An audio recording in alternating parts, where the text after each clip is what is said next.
दोस्तों amusement park वो जगह होती है जहाँ लोग एडवेंचर स्पोर्ट्स वगैरह के लिए जाना पसंद करते हैं। ये एक तरह का पार्क होता है जहाँ बच्चे बड़े सभी के लिए रोमांचक गेम्स होती हैं, जैसे रोलर कोस्टर राइड, हवाई झूले वगैरह। और ऐसी जगह जाना किसे पसंद नहीं होता, सबसे ज्यादा उन्हें जिन्हें एडवेंचर करना पसंद है। बहुत से लोग ऐसे हैं जो अम्यूजमेंट पार्क जाकर रोलर कोस्टर राइड का मजा लेते हैं। कई लोग तो सिर्फ रोलर कोस्टर राइड के लिए ही अम्यूजमेंट पार्क जाना पसंद करते हैं। और शायद यही वजह है कि इतने हादसों की खबरों के बाद भी रोलर कोस्टर राइड इतनी ज्यादा फेमस है। लेकिन आज मैं कुछ ऐसे रोलर कोस्टर राइड के बारे में आपको बताऊंगा जिन्हें कुछ कारणों की वजह से बैन कर दिया गया। आज मैं दुनिया के कुछ ऐसे ही अमेजिंग रोलर कोस्टर जिन्हें शायद अब कभी राइड नहीं किया जा सकेगा, उनकी लिस्ट आपके लिए लेकर आया हूँ। तो इसीलिए आज की वीडियो में मैं आपको 5 ऐसे रोलर कोस्टर दिखाऊंगा जो बैन हो चुके हैं। वीडियो का एंड तक देखना। और वीडियो शुरू करने से पहले मैं आपको एक बात और बता दूं कि अगर आपने हमारा चैनल अभी तक सब्सक्राइब नहीं किया है तो अभी लाल बटन को दबा के सब्सक्राइब कर दो, साथ में घंटी भी दबा दो ताकि इस चैनल पे जब भी कोई वीडियो आए आपको उसकी नोटिफिकेशन मिल जाए।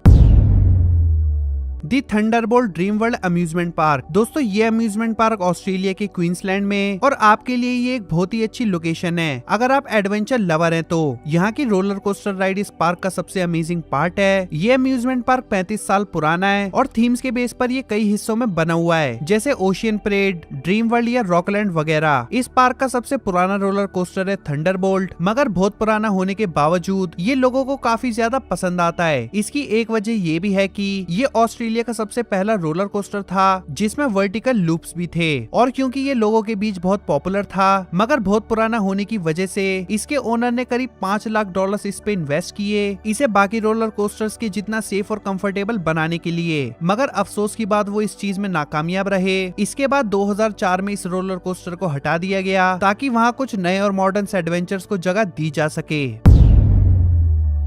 जेट स्टार कैसीनो पियर। दोस्तों ये तो हम सभी जानते हैं कि हरिकेन जैसे तूफान कितनी ज्यादा तबाही मचाते हैं। न्यू जर्सी में 2012 में आया एक तूफान जो यूनाइटेड स्टेट के पूरे इतिहास में हरिकेन कैटरीना के बाद सबसे ज्यादा खतरनाक था। ये तूफान एंटार्क्टिक कोस्ट पर आया था और इसकी वजह से यूनाइटेड स्टेट्स में बहुत तबाही हुई थी। और जब ये तूफान न्यू जर्सी पहुंचा तो अनफॉर्चुनेटली वहाँ के सबसे फेमस और लोगों की सबसे पसंदीदा रोलर कोस्टर राइड दी जेट स्टार को भी बर्बाद कर दिया। कैसीनो पियर में मौजूद ये roller coaster ride new Jersey के लोगों के बीच बहुत पॉपुलर थी और कई सालों से न्यू जर्सी के कोस्ट की खूबसूरती बढ़ा रही थी। इस तूफान में पूरा कैसीनो पियर पानी में डूब गया था, मगर ये कोई चमत्कार ही माना जा सकता है कि रोलर कोस्टर अब भी पूरी तरह नहीं टूटा था बल्कि पानी के बीच खड़ा हुआ था। और आज भी ये रोलर कोस्टर न्यू जर्सी में हुई उस तूफान की तबाही के सिंबल की तरह अपनी जगह पर मौजूद है।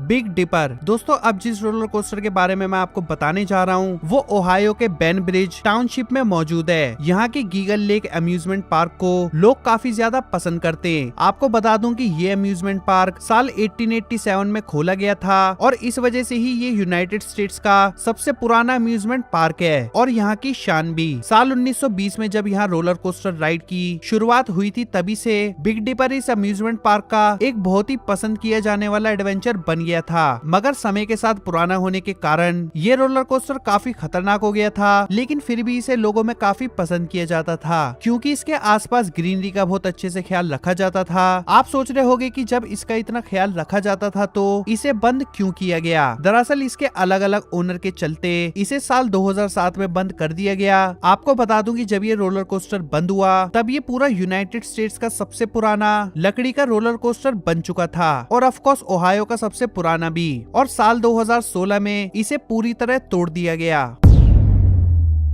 The derby racer. Roller coaster ride enjoy करने वाले सभी को सेफ्टी मेजर्स बताए जाते हैं और दोस्तों ये सेफ्टी मेजर्स आपकी सुरक्षा के लिए होते हैं, तो आपको इन्हें गौर से सुनना चाहिए क्योंकि अगर नहीं सुना तो कोई भी हादसा हो सकता है। और ज्यादातर चीजें कॉमन सेंस पर डिपेंड करती हैं, मगर जब बात रेसिंग रोलर कोस्टर की हो तो ये कॉमन सेंस कुछ खास कॉमन नहीं लगता। न्यू इंग्लैंड के बार्सिलोना कोस्ट पर मौजूद ये रोलर कोस्टर एक ऐसा ही एग्जाम्पल था और लोगों में बहुत पसंद किया जाता था। इस रोलर कोस्टर की कहानी थोड़ी डरावनी है और थोड़ी वियर्ड भी है। साल 1911 में इस रोलर कोस्टर के ओनर को सेफ्टी के ऊपर एक स्पीच देनी थी, तो उन्होंने सोचा कि स्पीच रोलर कोस्टर पर ही दी जाए। उस वक्त रोलर कोस्टर राइड चल रही थी और इसकी वजह से ही उनकी मौत हो गई। सिर्फ इतना ही नहीं, इसके बाद के कुछ सालों में यहाँ 2 लोगों की और मौत हुई, जिनमें से एक अपनी हेड को पकड़ने की कोशिश में कोस्टर से झुक रहे थे और उनके साथ हादसा हो गया। दी डरबाई रेसर को तो इन हादसों के चलते बंद करवा दिया गया, मगर अब भी ऐसे बहुत से रोलर कोस्टर मौजूद हैं। मेरा कहना तो यही है कि अगर आप भी रोलर कोस्टर राइड पसंद करते हैं तो अपनी सेफ्टी का ख्याल आपको खुद ही रखना चाहिए। फुजिन राइजिन 2। दोस्तों, अब जो स्टोरी मैं आपको बताने जा रहा हूँ, इसका कोई भी हिस्सा आप फनी नहीं कह सकते। ये रोलर कोस्टर जापान के ओसाका में मौजूद है और इसे 1970 में खोला गया था। यहाँ के अट्रैक्शंस की बात करें तो यहाँ कुल 40 राइड्स हैं। इसे साल 2007 में यहाँ हुई एक ट्रेजेडी के चलते बंद कर दिया गया था। उस साल एक राइड के दौरान एक कोस्टर बुरी तरह टूट गया था। बाद में जाँच करने पर पता चला कि इन्हें 10 सालों में एक बार भी बदला नहीं गया था, जिसकी वजह से ये पुराने हो गए थे। इस हादसे में कई लोग घायल हुए और कुछ की तो कई 100 फीट ऊपर से गिरने की वजह से मौत हो गई थी। इस इंसिडेंट के बाद यहाँ दोबारा कोई भी नहीं आया। इसके चलते इस पार्क को भी बंद कर दिया गया।